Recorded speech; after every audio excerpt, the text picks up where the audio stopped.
Well, here's a new recent find of just April this year, found in what's called Old Dongola, in a place that they initially named the Old Throne Hall, and now it's getting a different name because they found this up under the people that lived there in some of their buildings that were built back in the 17th century. You can see here where Egypt is, going even out of the top of the map here, and then you can see the water spots at the end. At the end of that is where all the cataracts are that are really impassable and so on, and there's more past that leading all up to and eventually Dongola here. But if we take a look at this, we get an interesting showing here of the Coptics and their connection to this ancient place of Dongola and its age also. Just digging in the medieval ghost city of Dongola, Sudan. So it's become known, the medieval ghost city of Dongola in Sudan. And it's before Khartoum and so on like that. But let's take a little look at what they've ended up finding here. First of all, there's a writing on the wall that they've yet to explain or decipher to people, but what they've said so far apparently on this is inscriptions out of the Bible in certain places, and then the names of the apostles and Jesus and Mary, and it's showing connections to the ancient Coptics, which are pretty much the last remnant of the ancient Egyptians, or closest to it out of the current population of ancient Egypt. And this is showing that it's actually the ancient kingdom of Mercuria, kind of like Mercury, which is a Romanized version of the idea of Thoth, and there are connections with that too. But we're at a time here we're in 2023, April of 2023 when they found this, but we're looking back at a time here that's almost 2,000 years old.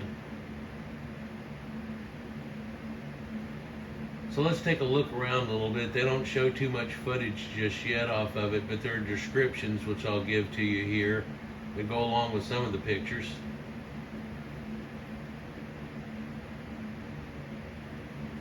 So there's Christian wall paintings. Among the depictions is a scene of a Nubian king bowing to Christ, while the disciples,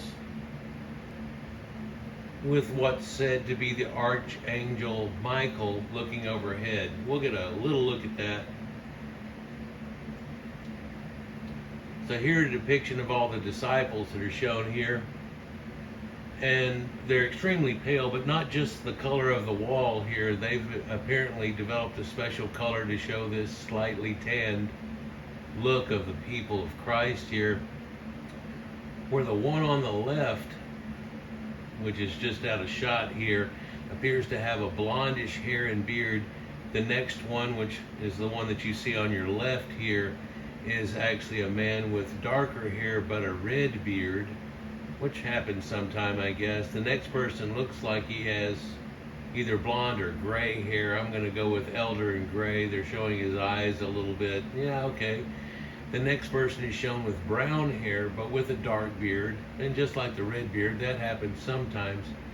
And the next person there is actually showing a female, and she kind of looks like Cinderella, with the way her hair's turned up and so on. And of course they all have this halo above them, showing that at this time the Coptics, who after ancient Egypt fell and stuff, were of the first of people to end up adopting this type of thing. And we also know that even past this point in Ethiopia, the people ended up adopting Christ, and we've seen depictions of that, but this is the first time we're really able to take a look at a depiction of a place that's known as ancient Dongola. So a Nubian king is here bowing to Christ, with the disciples standing over, and the archangel Michael stands over him in this picture over here on the side wall where we're looking at. That's the archangel Michael there looking over him. This depiction really has no parallels through the time that we're looking at before and after. The only connection we can make is some of the earliest depictions of these Christ and Christians that you can see in the Ethiopians, or the people that live in Abyssinia, which has been renamed into Ethiopia today, that you can see. So it's pretty weird here. A little odd, I guess, to historians and people alike, but it's shedding light on a time and a place that we didn't really have parallels for. And it's called a ghost city. The locals, from what I understand, are very suspicious of ghosts and so on. And supposedly, they've gone out to the ruins before, way back when. This story gets passed down, and they see white people walking in between buildings and ruins and so on, and hear the whispering of voices and so on. And so by doing that, it's left them with this idea that they're a ghost and that they shouldn't mess with it. The problem is that just near that place is where all these this has been found, and this is found under the dwellings of the people that are very scared of the ghost. So this is actually ruining them altogether, thinking that they've been living on the top of this for this period of time. So no telling what's going to come out of all this, but just a look at a few more pictures and a few more views of it. You can see that there's sphinxes that are there to the left that was shown, just basically ruined buildings that are here, and this is after partial excavation and then going into places like the buildings and excavating fully, which we'll get a couple more shots at here. You can tell this, people are saying, might be from the time of Aries, and so it actually predates what we're talking about, like maybe this was there before and then after, but there's only a few showings of things like that at this point. And from what I understand, carbon dating isn't back on it yet or anything. Again, this was just found this month, so, well, in last month, inside of a month from this dating that we're at now. So pretty interesting. There's sphinxes and so on. So this became the capital in the mid 6th century AD of the Coptic kingdom of Mercuria. And then Nubians are shown attached to it here with this drawn depiction of somebody's fantasy of what was going on. And they're showing here that he's got a parade pony that's very much like the parade ponies that the ancient Egyptians used to have whenever they would be running over people with the chariots and so on. And so in this type of idea, and they have found a couple of apparently horses in the area, but not directly attached to this. But in doing so, they realized that there was a time when these people up in this area had some horses, but it faded real quick. Initial thoughts are that they didn't feed them correctly, they became foundered and so on, and eventually lost them pretty quick. But this is the ancient kingdom of Mercuria, and so this is going to shed a lot of light on what was going on during that time and what was happening. People that were involved, and of course instantly they tell you that it thrived between the 9th and 11th centuries, and more than a dozen churches were found here. 2 open monasteries, and there's a whole expanded urban complex here that whenever got smudged over, and when the people came back and then they built their dwellings that weren't too far away from this ghost area, they were actually building on top of part of it. Here's a depiction of another angel here. You can see the local Bedouin type that's there. That's the dark man that's wearing the blue suit that goes on, and the rash difference between that and these white angel people that are shown in this area. So this is when Christianity was brought into this area. You can probably not barely make it out, if not, but there's a writing right there to the right of the angel here off of his shoulder, basically. And one wonders what that says too. Hopefully there'll be some inscriptions come out of it and stuff, but at this point they're just saying that it's like inscriptions out of the Bible, verses out of the Bible, and then naming certain people near it and so on. So this would have been done by the Coptics and not the locals. Actually, this was done for that purpose. So it's pretty interesting, and we hope that a paper comes out on this soon. But again, this was taken and put over private homes and so on, and then part of this ghost area they talk about here shows walls and beehive type structures that are onto it, but they just won't go out in that area apparently. And the people heard about this and decided to go out and check, and they're looking around, and all of a sudden, bam, they run into something like this.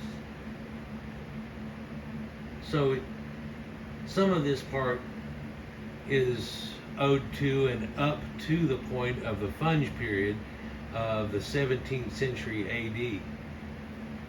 And so this went all the way up until a modern time, basically, with these depictions and so on here. But then some of this is dated at an earlier date, and there's initial archaeology that says a good portion of this, perhaps this wall, some other places, came from an earlier time too. So we may actually be looking at a place that went to ruin, that got built back upon much later, that went to ruin, that got built upon again, and now is pretty much gone to ruin.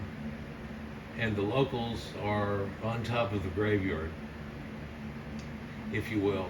So, but there are pictures of Jesus and Mary and the apostles and so on. And again, a Nubian king is prostrate and bowing down to that, and actual Christianity shown here on that. And you can see the look of the people and the way they were depicted at the time, because they're apparently, this one's holding a holy book, holding a cross, and so on. So this area spans a good 2,000 years, if not more, worth of time. And the rooms that they find onto the dwellings are just small little things, and they appear to be partially made out of the ruins in its first place, which gave them that secondary idea. And lo and behold, this one has a basement, but nobody goes down there, and but they're covered with vaults and domes and like a Roman type arch, and there's arches all done in this too, and it kind of shows you the architectural style that was done in the first place. And just initially looking at it, it looks like this was been rebuilt and the other ones had. And so this Church of Jesus, which long people said that it was the former cathedral of Dongola there that had been turned into this, might have some levity, because one of the areas out here shows to be a pretty good sized building, and that all went to ruin, but the people aren't on top of it, they're just surrounding where that is. So we're lucky that there's even anything to look back at, I guess. But this is what's left of it versus that picture that we just showed there. This is the way that it looks in the cathedral area and so on. So once a great building ends up becoming ruins again. But it may finally confirm the stories of ancient Mercuria and what was said by some people was going on there during this time. We'll keep an interest in this, and whenever something new comes about it, or they put out the inscriptions, if there's anything worth talking about, I'll be back on it again. Let me know what you think down below. Peace.